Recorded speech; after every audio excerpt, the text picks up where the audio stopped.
Sky Italy, though, have described today as a decisive day in Marcus Rashford's future, with AC Milan considering Barcelona as their main opponent in the race for the attacker. Some sources in Manchester believe that Barcelona is actually Rashford's favoured destination.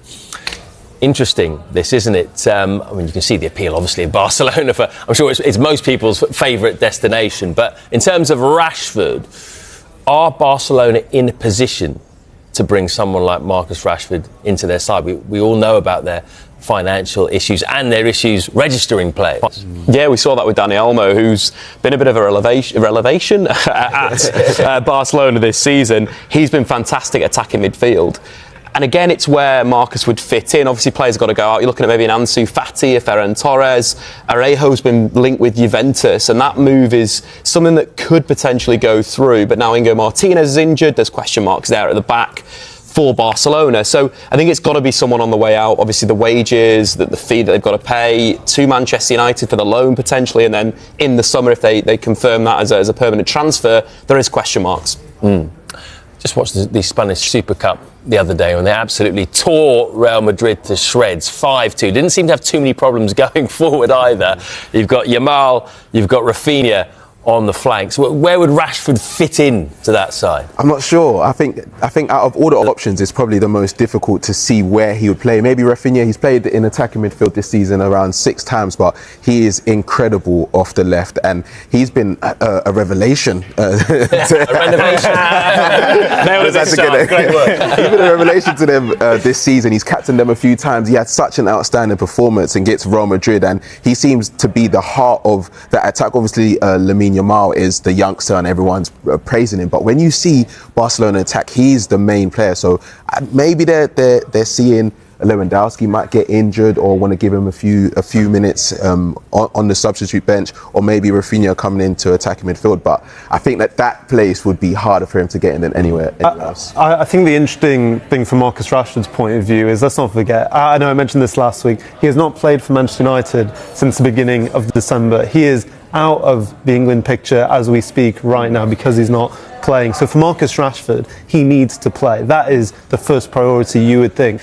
I do agree with what you're saying about Barcelona. How much will he play? But let's not forget, they are in the middle of a title race, just a few points behind Real Madrid and Atletico Madrid. And they are also doing very well in the Champions League table as well. And because he's played in the Europa League, he wouldn't be cup tied if he was to go to Barcelona. Let's not forget, Barcelona will want to rotate your Yamals, your Rafinhas, so he should get game time if he is to go there. I just think as well, in terms of the football, it's so settled.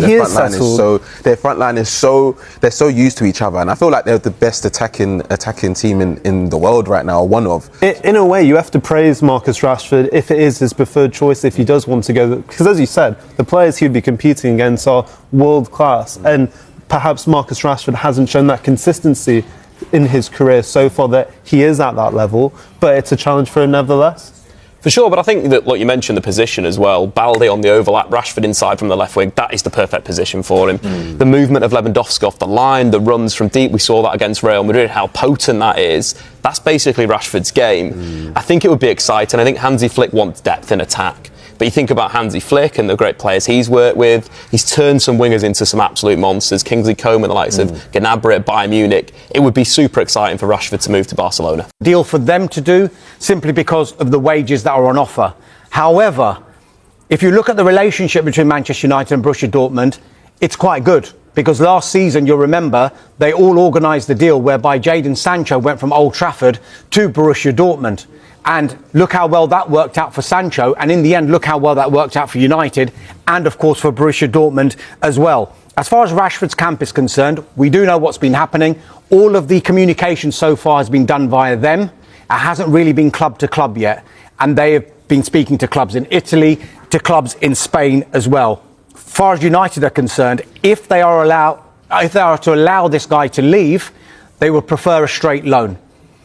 Get him playing football, get him to raise his market value, and then they can reassess Marcus Rashford's future in the summer. And while United accept that any kind of loan deal will involve them paying a huge portion of Marcus Rashford's wages, We'll talk about this a bit later on, but there are certain ways you can do these kind of deals where you can incentivize the wages, incentivize the performances, whereby the club who's allowing someone like Marcus Rashford to leave can still get good money for him. James, does Rashford need to go abroad? Is that going to be better for him than staying here, playing for another Premier League club? I think you'd have to say yes, really. It feels like it's a player that just needs rejuvenation in his life. He needs a fresh start. He needs a fresh focus. A lot of attention here in the UK, as we know, by the British media. We're talking about him here. He's filled the back pages for weeks now, it feels like, certainly since he decided to do that interview with Henry Winter.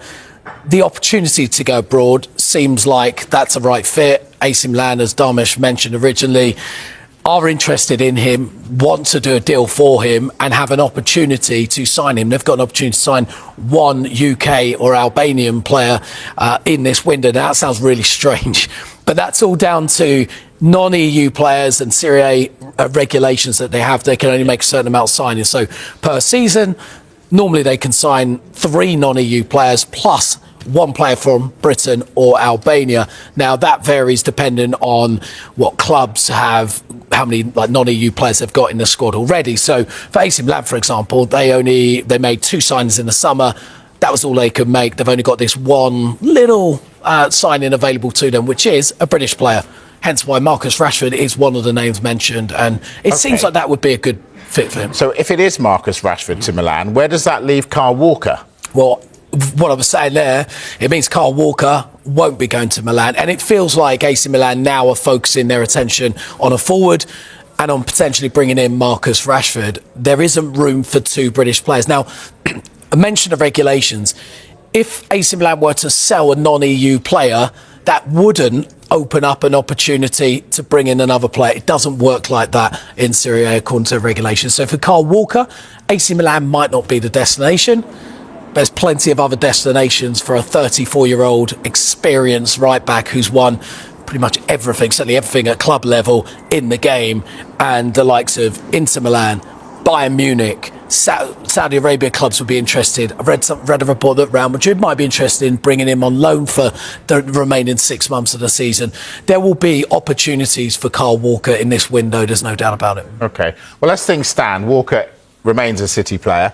Pep Guardiola hasn't decided if he'll feature against Brentford tomorrow, but did reveal that defensive reinforcements are a priority in this window. Let's go back to Manchester United. Antony, is he leaving? So we told you last week that clubs from Spain and Greece had approached Manchester United over the potential signing of Antony. We think it would probably be a loan deal at this stage. Well, I can tell you that the clubs that we've been told now are Real Betis and Olympiacos, who have made those inquiries. Now, in fairness to Antony, he's actually been featuring in nearly all of Ruben Amorim's squad, but he still hasn't started a Premier League game under Ruben Amorim. But not just that, he hadn't started a Premier League game under Erik ten Hag this season. So it seemed like Manchester United were edging towards, let's see if we can do some sort of deal to raise the market value. Clearly, United are not going to get anywhere near, if and when they decide to sell him permanently, the 80-odd million pounds that they spent on him to Ajax, 2 summers ago. That simply isn't going to happen. But it's clear now that they will consider offers for Antony. As I said, the most likely idea would be a loan. And it's interesting because Real Betis have recently sold one of their wingers, Asan Gio, to Como, which is why there might be a space and Antony could be the one to fill it. Got it. We've been saying quite a bit that Tottenham and Manchester United are looking for a striker. Are they in danger, James, of both missing out? Look, there's a little bit of danger when they're looking at a player and potentially another club comes in, and we're talking about this man, Randall Kolo Muani. Again, been the talk of the transfer window pretty much daily. His name seems to be mentioned, but that's because moving parts to this are happening daily. Now, we understand Juventus are making a maximum effort possible to get the player on loan this season, and that's because they want to jumpstart those attempts by the likes of Tottenham, AC Milan and Manchester United in their attempts to get this player. Now, again, just talking about this player, PSG signed him for close to 90 million euros only 18 months ago. He's fallen out of favour, wasn't in a matchday squad for the last 3 matches. They're resigned to letting him go, whether this window or the summer. But it seems like the race is hotting up for his signature. Tottenham are not out of this race yet at all. They are interested in the player, and a forward is their priority this window. But competition is hotting up for him. And Marcus Rashford is still a Manchester United player. Will he get his move away? Manchester United are expecting to receive a formal approach from AC Milan for Marcus Rashford. James, I don't know if messy is the right word, but I think for both parties it's best if Marcus Rashford does go. But why do you think it's got like this? Well, things started so well for Marcus Rashford under Ruben Amorim. He scored in the first 90 seconds of the Amorim reign away at Ipswich, and you thought maybe he would be the number 9 for Manchester United, because we know the system that Amorim plays and that you need to have that striker. And it looked like initially Rashford would get the nod over Zirkzee and Højlund, but things unravelled really quickly. He scored 2 goals against Everton, but he was really poor in the Europa League away from home against Victoria Pilsen. We've not seen him since then. He's not lived up to the standards that Ruben Amorim expects. I think for that to happen within weeks of a new manager coming in does reflect really poorly on Rashford. Of course, he's been the poster boy for United over the course of the last 9 years since he made his debut. It's been a really challenging season and a really challenging period for Manchester United, and he's shouldered much of the focus and expectations. So that clearly has been a heavy burden he's had to carry. So it's not just Marcus Rashford not performing. He's not solely to blame for this, because the culture at Manchester United clearly hasn't been right for a number of seasons, and he's shouldered so much of the responsibility and expectation being that homegrown player. But the fact is, Amorim said he needs to want it. He needs to want it really, really bad. And we saw the players the weekend away at the Emirates for 60 minutes, over an hour. They held on with 10 men. Those players showed a real willingness to run for each other, and that's sadly not something that Marcus Rashford has been willing to do for Manchester United over a long period of time across a number of different managerial reigns. And for that reason, it doesn't feel like he's necessarily the right fit, either in terms of where he is mentally right now, where he is with his game right now, and also because of his positioning. It's not clear where he will fit into this Manchester United system. So he's had some incredible moments in a Manchester United shirt. There's been some low points as well. We need to remember how good Marcus Rashford has been at times, but now probably is the time for him to move on for his own sake, and for Manchester United it's time to move on to this new era. Ruben Amorim picking players that he believes and players he can trust in, and Rashford isn't one of those players. Yeah, well, Sky in Italy are reporting that Napoli are interested in Alejandro Garnacho. I mean, Dave, out of all the players, we know that effectively every player is up for sale at Manchester United, but should Garnacho be one of the players that United should be desperately holding on to? I think it depends. He's another player actually that's been left out of Manchester United squads this season by Ruben Amorim. They think of the Manchester derby. I think Garnacho is viewed as one of the best young wingers in Europe. It's a case for him as how does he fit into what Ruben Amorim is trying to do at Manchester United? How does he fit into that system? Does he want to play wing back? Does he want to play as one of the wide forwards or inside forwards? How is his game going to develop under Ruben Amorim? And I think you're right insofar as there's no player at Manchester United that is untouchable. I think in an ideal world, you wouldn't be selling Garnacho, you wouldn't be selling Kobbie Mainoo either. So from United's point of view, Garnacho is one that you would think they would be able to mould and develop, and he could become a key part of that Manchester United forward line for the next 5 years at least. So from United's point of view, I think no player's untouchable, but actually ideally you would like to keep hold of him. Yeah, definitely. Marcus Rashford, AC Milan are expected to formally approach Manchester United over the signing of the forwards. So far, Flex, it has all just been hearsay really and interest, but now we're hearing there might be a formal approach.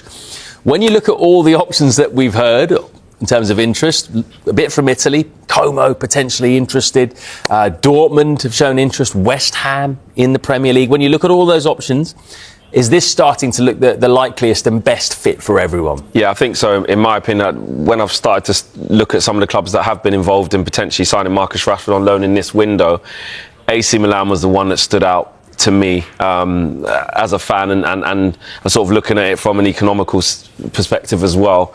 Of course, there are a lot of clubs who can't afford to take Marcus Rashford, which was always going to limit the amount of options he was going to have during this window. And Manchester United were always going to have to look at just how much they would probably have to subsidise in his wages, at least until the end of the season, with Marcus Rashford on a reported £300 a week, £300,000 a week, a little bit more than 300 quid a week. Making a fortune.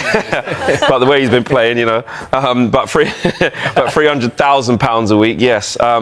There's not many clubs who can subsidise that, and Manchester United would have to fork out probably at least, as a minimum, half of that. And AC Milan, I think, are one of the teams, Kev can enlighten us more, who probably could. I know that Alvaro Morata is their top earner around £160,000 a week or euros a week. So that would probably work out for them. And in terms of the stature of the club and the project, I saw some quotes from Zlatan Ibrahimovic saying, we don't need to convince players to come here. Everybody wants to come to Milan, but obviously he's got his role there. But they are a huge club. And, you look at Tomori there, you look at Ruben Loftus-Cheek there, Tammy Abraham's there, some English lads there that Rashford could, get acquainted with and get his feet under the carpet, and some really good players there. So I think that could work for Rashford. I'm glad you mentioned those English players, so that brings me neatly onto my next question. Just explain to us the EU rules concerning non-EU players and how they affect Italian sides in particular. So this is to do with the FIGC, which is basically the Italian league authority, and this is good old Brexit affecting things, because obviously English players are no longer EU players, so they now come under that category. They've already got Strahina Pavlovic, who they brought in, Emerson Royale, who they brought in. They've taken up 2 non-EU slots. However, to kind of soften the blow, there was an adjustment made to the rules whereby you can sign a bonus player from Britain or from Albania. So they've looked at non-EU countries and said, OK, you can sign an extra player, but you can't sign 2. So the situation that Milan are in is if they went for Marcus Rashford, that's fine, but they couldn't then go for Kyle Walker in the same window. So they would have to make a decision between who to pursue. And we are hearing that Rashford is the priority for AC Milan, not Kyle Walker. So speaking of Walker, how does that affect his future? Where else could he go? I've seen reports of Inter Milan, possibly in the sun. Yeah, I think that makes sense in that, the Inter are always aware of opportunities. They're very, very good at that, at reacting quickly to that kind of thing. His ability to play as a wide centre-back or play as a full-back or a wing-back ties in perfectly with what they do. So that is a move that would make sense. Bayern were linked with him very, very strongly. I feel like that's passed now because they've got options in that right back position. They're hopeful that Sacha Boey can put his injury problems behind him. So maybe Inter is an option. Just on the Rashford thing, it's really interesting to me this, because Rafa Leao is absolutely the top player in the position on the left-hand side. Welcome back to Transfer Talk. In a moment, we're going to get Kevin's ones to watch in Europe who could be on the move. We've got some big players in there, but we're going to just tie up a few loose ends with Manchester United first, guys. And Antony, Flex, we are hearing that Real Betis and Olympiacos now have made inquiries. If Manchester United can make a sell, is this one they'd want to make fairly quickly? Because he's a player that they can get a decent fee for, and then that, of course, gives them more options in terms of bringing people in for Amorim. Yeah, I think ideally that would absolutely be a good solution for Manchester United and Antony, as that move just, to put it quite frankly, just really hasn't worked. He has no confidence at the moment. He's not getting any game time from Ruben Amorim. And even being brought in by Erik ten Hag, and Erik ten Hag stuck by him for a very long time. He ended up losing his place even under Erik ten Hag, so he's had a really, really tough time at Manchester United.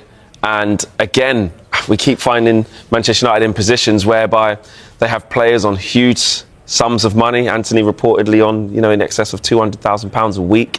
Again, in Europe, in January, it's very, very difficult to secure permanent moves, or again, without Manchester United subsidising a large part of that. But I think Ruben Amorim has made it clear that Antony's probably not going to be in his immediate plans, and I think if the right offer comes in for Antony that suits both the player and the club, I'm almost certain that Manchester United would accept it. Yeah, we heard about the Olympiacos interest a few days ago, actually, but what about Real Betis? Why do they want Antony? Well, I'd be surprised if they could do anything permanent. I think it would probably have to be a loan and probably, as Flex suggests, probably subsidised to some extent. But they're not scoring enough goals for a start. And I think there is a vacancy on the right-hand side of that team. Pablo Fornals, the former West Ham player, has played a lot of games in that position, hasn't maybe been as consistent as they'd have liked him to be. And I think he is the kind of dynamic player that can make a difference. I know people will laugh at that because they'll say he hasn't made an impact at all at Manchester United. But you take it back to the guy that didn't just play really well in the Eredivisie for Ajax, but also in the Champions League. I think that was the reason many people, including myself, thought this would work, because he'd done it at a higher level in the Champions League. So for Betis, if they could bring him in on loan, give them a boost, get a few more goals in, creative-wise, I think that would help.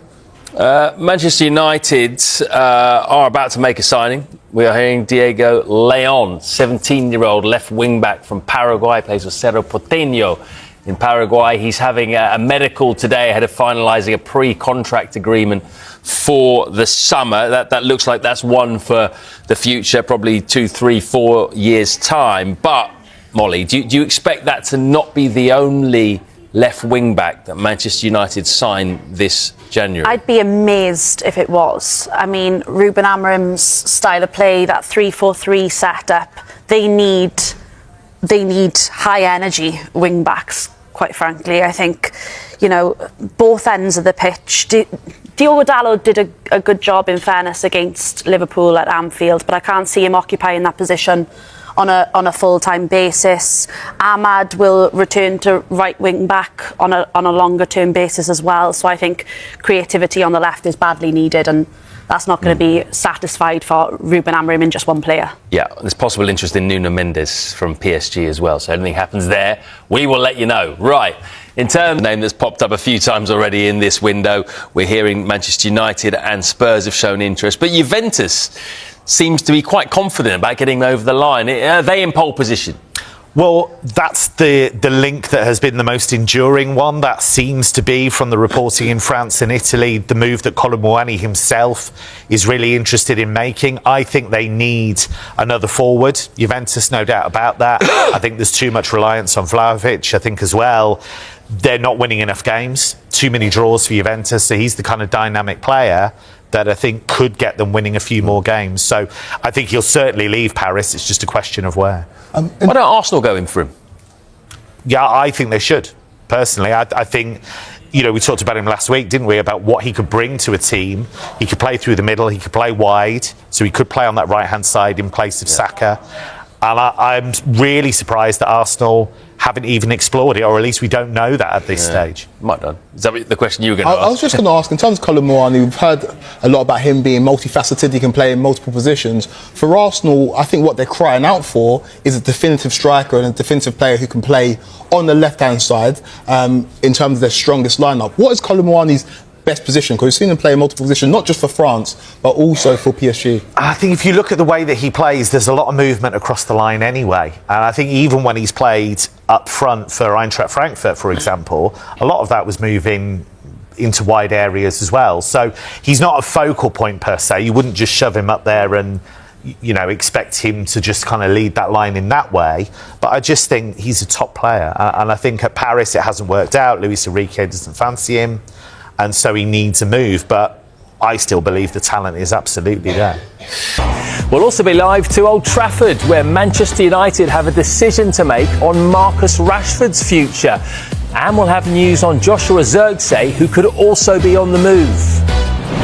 Welcome back to Transfer Talk. We've had some fairly interesting stories regarding Manchester United in the last half an hour or so. Let's get live to Old Trafford right now to speak to our senior reporter, Melissa Reddy, who very much has her ear to the ground in Manchester United in terms of the team there.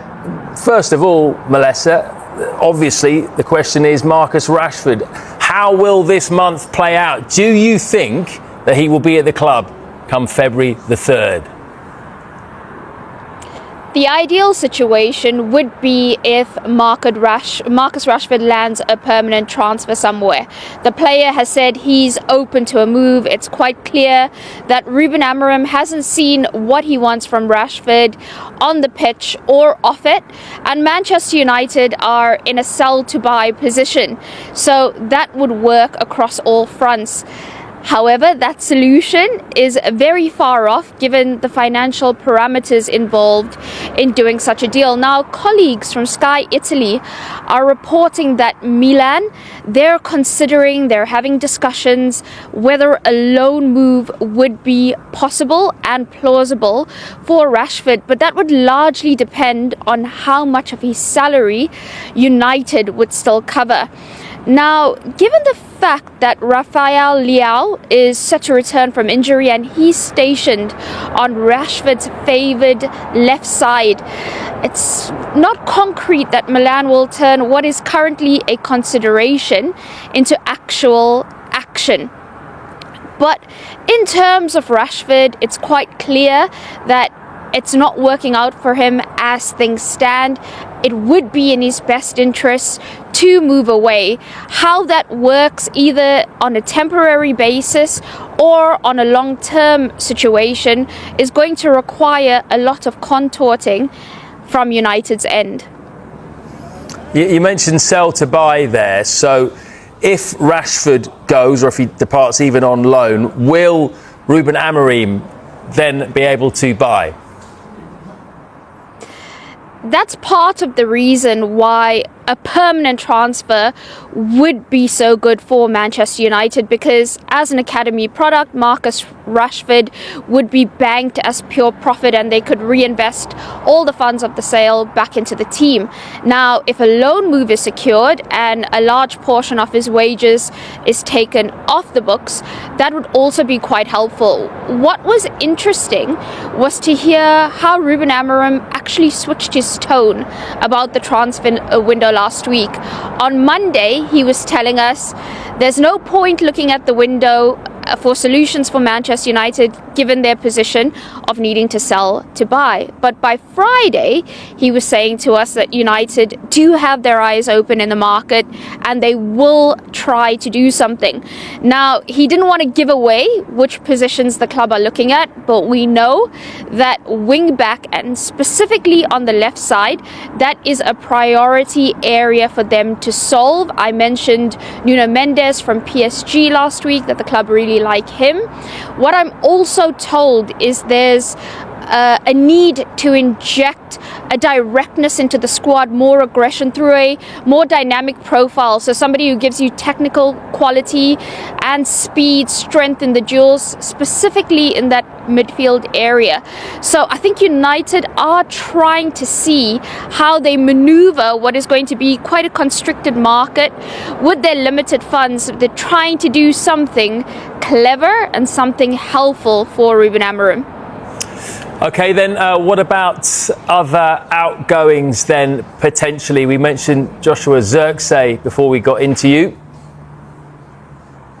Yeah, Juventus, they're interested in taking Joshua Zirkzee on loan, but neither the player nor the club have engaged with that interest at all. I'm told that Zirkzee wants to stay and fight for his place at United, that Amorim's been happy with him. The way he conducts himself around the place is really good, hugely professional.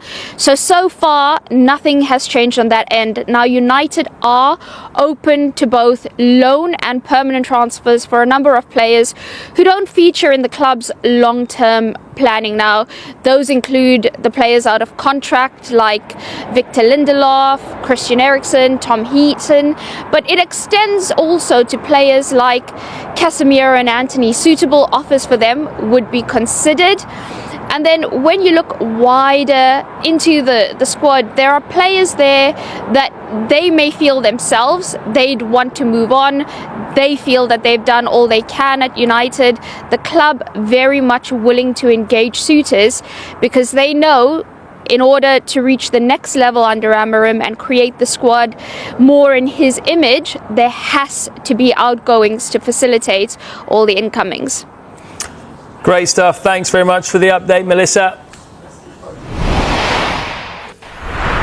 Right, so a few things to discuss there, but let's talk about Marcus Rashford. First of all, with the news that AC Milan are discussing internally whether to make a proper move for Rashford. Do you think it would be a good fit? I'd share Melissa's concern, actually, about the fact that Rafael Leao is pretty much a lock for that left-hand side, you would think. The change has been, of course, that Sergio Conceição has come in as coach and replaced Paulo Fonseca. Paulo Fonseca and Rafael Leao weren't getting on particularly well. Leao was dropped a couple of times, has just come back from injury, but he's one of their absolute key players if they can get him fit and firing. So where does Rashford then fit? Do they need him through the middle? Well, they've got some quality through the middle already. So I can see why they'd look to add him as part of the squad, but would he be a lock for the first team? No. So does that suit him? Then there's the financial implication as well. I think Napoli have been linked with him. Antonio Conte believed to be driving that because he wants options, because they're very much in the title race, Napoli. They went top recently again. They're up against Atalanta. They're up against Inter.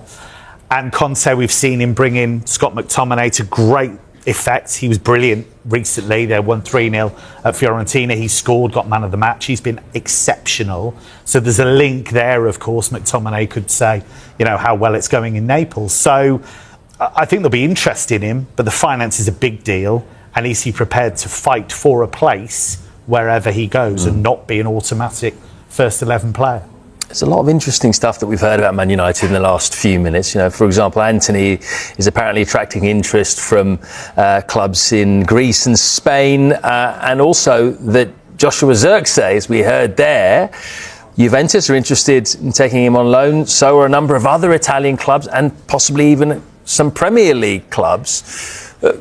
What do you make of all of that, Flex? I mean, he's only been there for a handful of months. He hasn't really been able to show what he can do. What's your reaction to that news? Yeah, it's been a really difficult start to life at Manchester United for Joshua Zirkzee.